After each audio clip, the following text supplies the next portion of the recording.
physiotherapists from Adelaide and Institute. So today we'll be talking about a topic called keep calm and maintain balance. so let's have a look at what we're going to go through. So firstly we'll talk about the falls and the statistics behind it. Okay? Then we're going to define what is balance. And then let's talk about what is balance system also. And then the types of balance and balance in LLDs and how to identify balance and how to improve it. And then we'll close everything up with a conclusion. A fall is defined as an event which results in a person coming to rest inadvertently on the ground or floor or other lower level. Fall-related injuries may be fatal or non-fatal, though most are non-fatal. So, a study done by Sharuli and colleagues in 2018, Malaysian community dwelling older adults aged over 60 years old, fall incidents range between 50% to 34%. These figures corroborate with the global reports 1/3 of older adults experiencing a fall annually. So, as you can see, every year about one third or 1/4 of the adults experiencing fall, about around 60 years old. Significant association were found between age, ethnicity, and history of falls with falling. A study done by Leong and colleagues in the year of 2020, 120 or 37.27% elderly reported falls in the past 1 year. The majority will have falls were more females and between the age of 80 to 89 years old. Malay ethnicity group reported more falls compared to other ethnicities. So as you can see, mostly Malay will have problem with falls. Malay ethnicity will have problem with falls in the age of around 80 to 89 years old. Okay, that's quite interesting. Yeah. So those are really interesting statistics. Okay, but let's define what is balance first of all. So balance refers to an individual's ability to maintain their line of gravity with the base of support. So base of support is the area beneath an object or you person. Okay, that includes every point of contact that the object or person makes with the supporting surface. So these points of contact may be the body parts, like your hands, your legs, okay, or they may include things like crutches, chairs, the person is sitting on. Okay, so for example, like us right now, we're sitting in a chair, so our base of support will be the contact between the buttocks, okay, the sofa we're sitting on. So let's have a look at a few examples. Okay, this is the example of base of support or BOS. Okay, so you can see in the example A, the feet are quite symmetrical. Okay, so the base of support is much more smaller. Okay, not necessarily bad. Okay, but it looks about parallel to the shoulder, which is just nice. Okay, so this looks like a stable base of support. Whereas this person here, they have one leg in front, so it looks like a forward stance kind of posture, and the base of support looks a bit more linear. Okay, so it looks a bit more unstable compared to weight. So in literature, the balance term has been used synonymously with things like posture control, posture stability, and equilibrium. It can also be described as the ability to maintain equilibrium, where equilibrium can be defined as any condition in which all acting forces are cancelled by each other, resulting in a stable and balanced system. You can see this lady over here is able to maintain her balance even though her hands are forward, legs are bent upward. Very good balance. So what is the balance system? Now we look at balance. Now we're talking about the balance system. Okay, so three things you need to take into consideration. Okay, the somatosensitive system, the vestibular system, and the visual system. So these following systems provide input regarding the body's equilibrium and thus maintains the balance. So each of these three actually provides sensory feedback to our brain, telling us where are we in this space so that we can maintain balance. So The central nervous system, okay, the input of brain or spinal cord, receives feedback about the body orientation from these three main sensory systems and integrate this sensory feedback and subsequently generates a corrective stabilizing torque by selectively activating specific muscles, okay, so that you can maintain balance.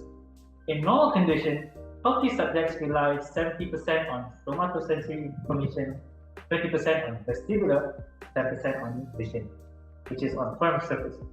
But if you're on unstable surfaces, or foam, or some moving like what's called the trampoline, okay, so it's like 60% vestibular information, 30% vision, and 10% somatosensory on flat.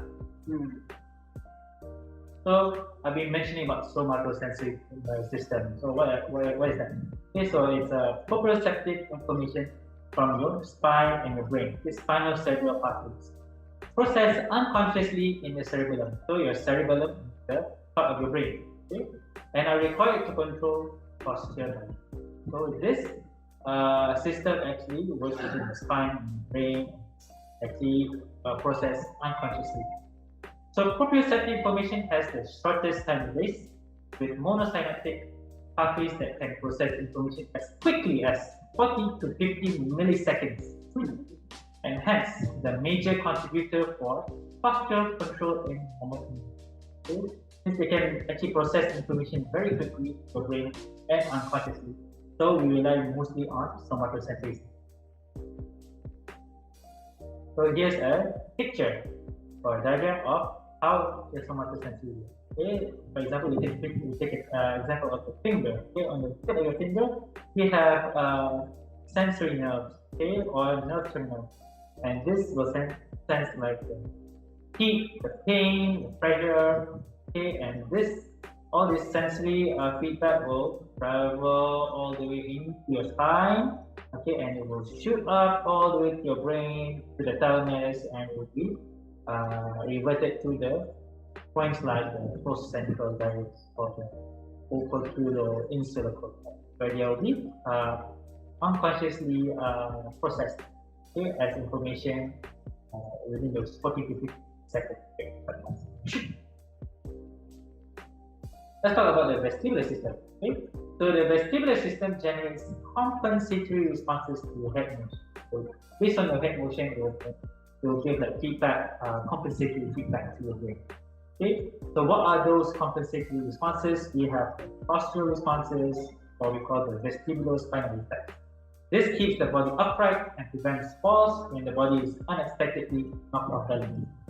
Okay, the second one is ocular motor responses, or the vestibulospinal reflex, which allows the eyes to remain steady focused while the head is in.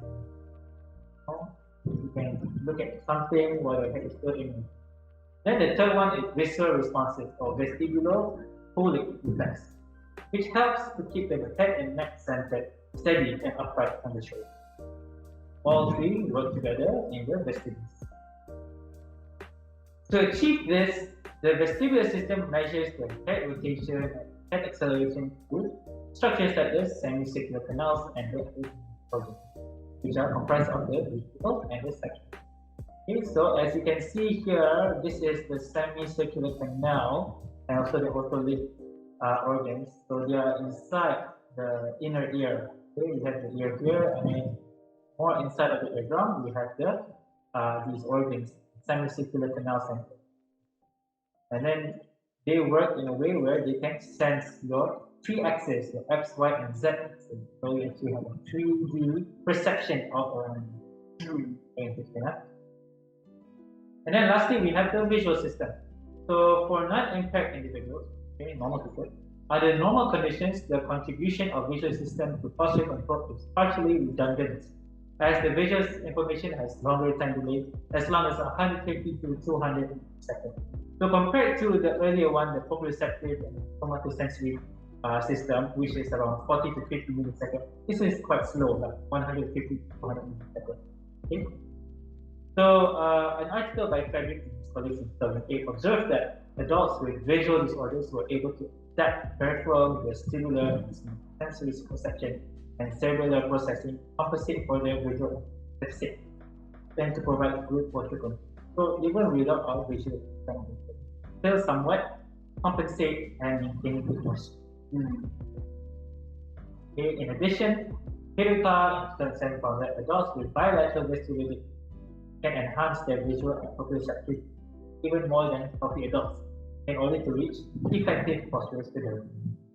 The influence of moving visual fields on postural stability depends on the characteristics of the visual environment and of the support surface, including the size of the base of support and its compliance. So here is an image of how our visual system works. We have a left visual field and right visual, and then it overlaps somewhat in the middle. And then the image that goes into our eyeball is actually flipped. Okay, flipped. And that's why our nerves will actually dissect or cross before the mid of the brain, and then we will go to the opposite side of the brain, processing the primary visual cortex. So, the type of balance. Balance can be classified into static balance, is the ability to maintain the body in some fixed posture. Static balance is the ability to maintain postural stability and orientation with center of mass over the place of support and body at rest.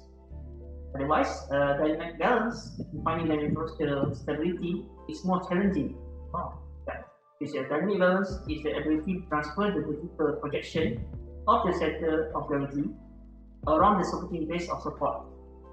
Dynamic balance is the ability to maintain postural stability and orientation with center of mass over the base of support while the body parts are in motion. Basically, we say static balance is more body at rest, while dynamic balance is your body in motion. Try to balance in your base of support. Okay. So here are a few examples of the balance position.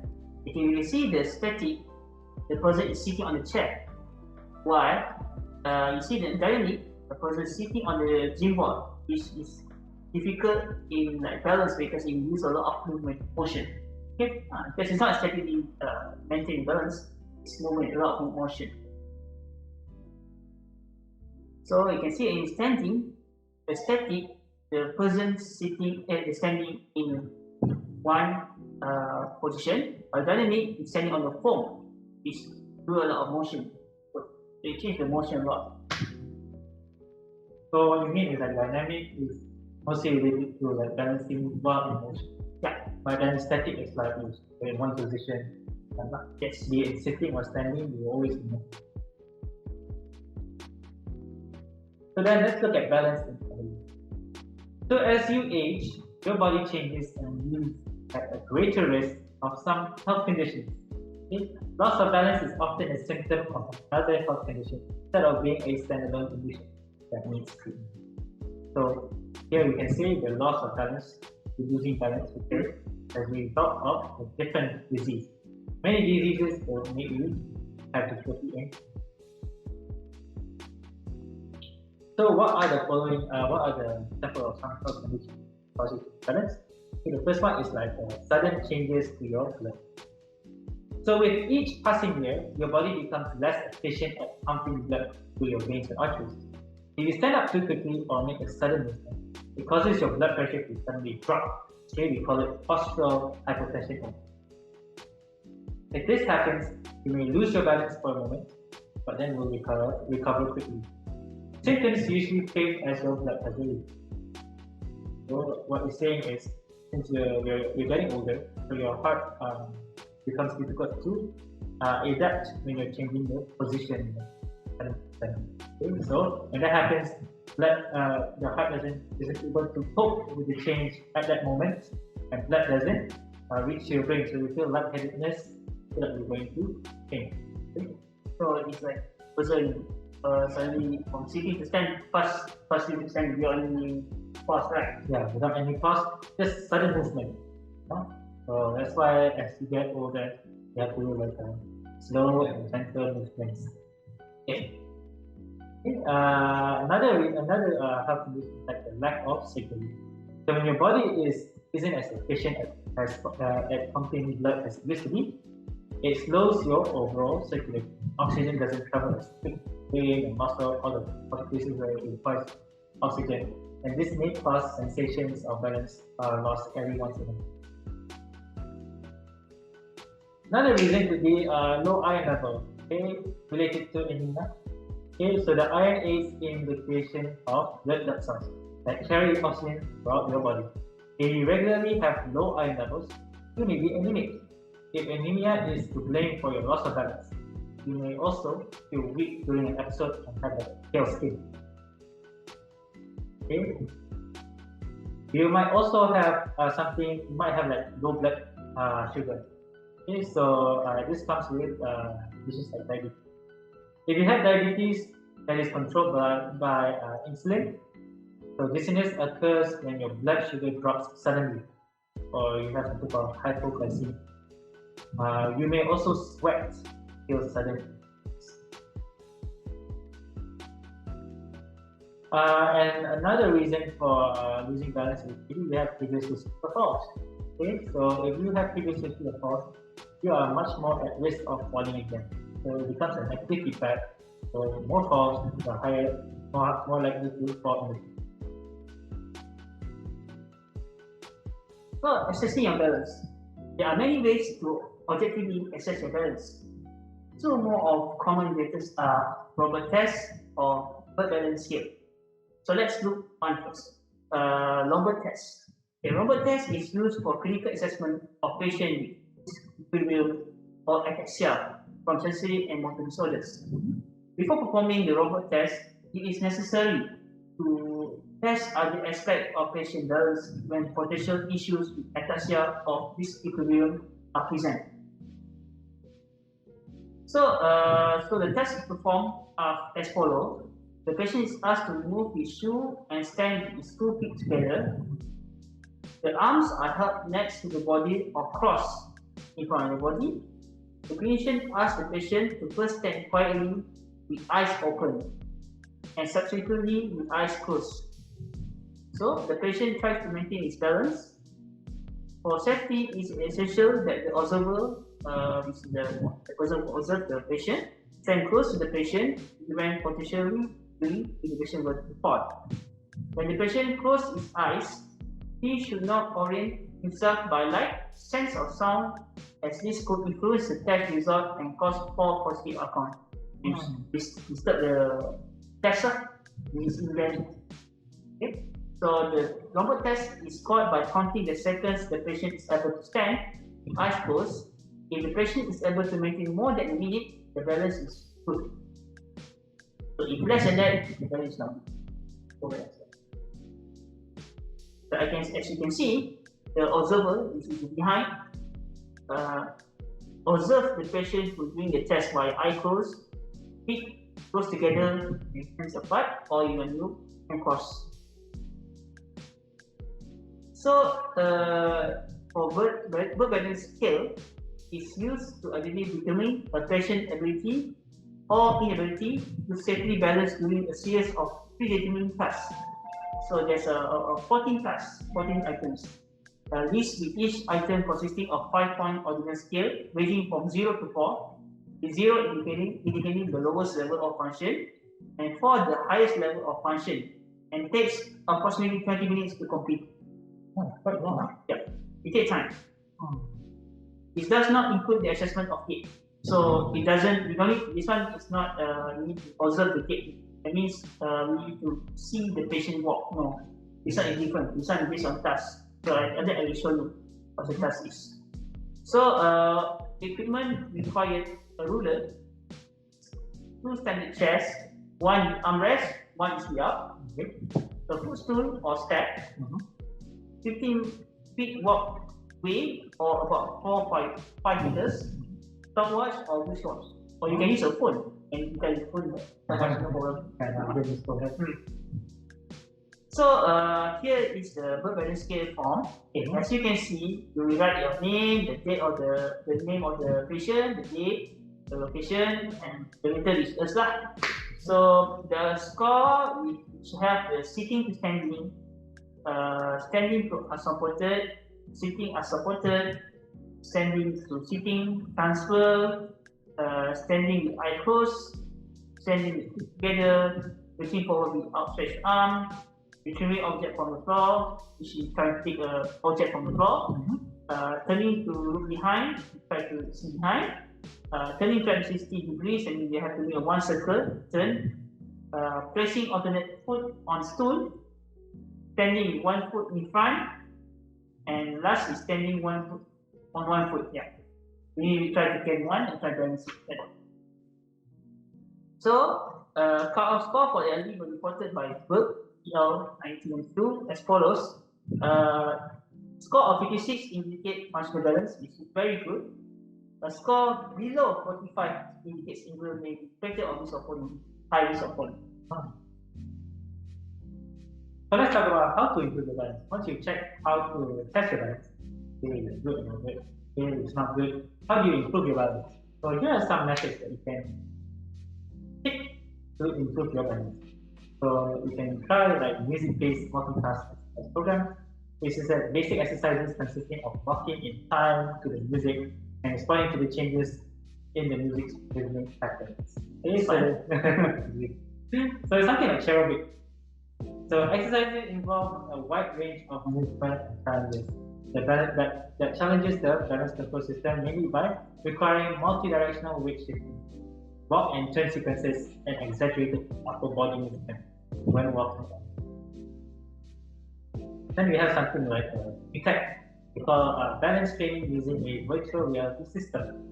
In contrast to a review in 2013, it was found that an effective method to train the balance in older followers. This method is intended to complete but not replace other fall prevention. So it's like how you do something like this. Okay. So you're balancing while training. Then we have something quite common, Tai Chi. Okay, very popular for the elderly. So Tai Chi has been proven to be an economic and effective way for training balance in older. To ameliorate balance in the elderly, it isn't enough to just follow a conventional exercise intervention like muscle strengthening, stretching, or exercise and self-education. Besides, this is better to include static and dynamic balance exercise. Then we have like static balance exercise, squats, two-leg stands, and one-leg standing on one foot, two-leg stands on one foot.